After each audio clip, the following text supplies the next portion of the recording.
দেখছেন সোনাঝুরি হাট। পশ্চিমবঙ্গের বীরভূম জেলায় কবিগুরু রবীন্দ্রনাথ ঠাকুরের প্রতিষ্ঠা করা শান্তিনিকেতনের পাশেই বসে এই সোনাঝুরি হাট। শাল, সেগুন, আকাশমণি, ইউক্যালিপটাস গাছে ঘেরা খোলা আকাশের নিচে এই হাট বসে।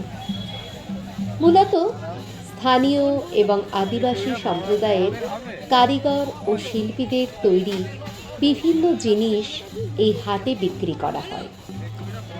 এখানে পাওয়া যায় বৈচিত্র্যপূর্ণ নকশা করা শাড়ি, কুর্তি, বেড কভার, জামা, পাঞ্জাবি ও আরও বিভিন্ন ধরনের বস্ত্র সামগ্রী।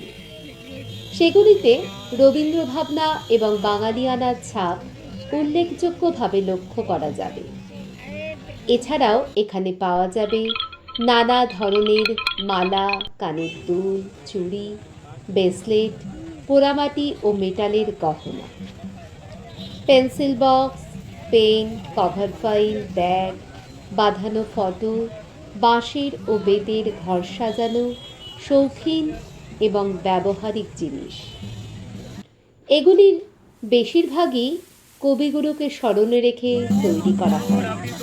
তবে এখানে পোশাক সহ বিভিন্ন জিনিসগুলির দাম তুলনামূলক অনেকটাই কম। এই হাটের অন্যতম আকর্ষণ আদিবাসী নৃত্য ও বাউল গান। আগে প্রতি শনিবার এই হাট বসত, কিন্তু এখন সপ্তাহে 6 দিন এই হাট বসে। শুধুমাত্র বুধবার বন্ধ থাকে, তবে শনিবারের হাটে সব থেকে বেশি ভিড় হয়। হাট বসতে থাকে মোটামুটি দুপুর 1টা থেকে, চলে সূর্যাস্ত পর্যন্ত। তাই শান্তিনিকেতনে ঘুরতে এলে অবশ্যই দেখতে ভুল করবেন না সোনাঝুরি হাট।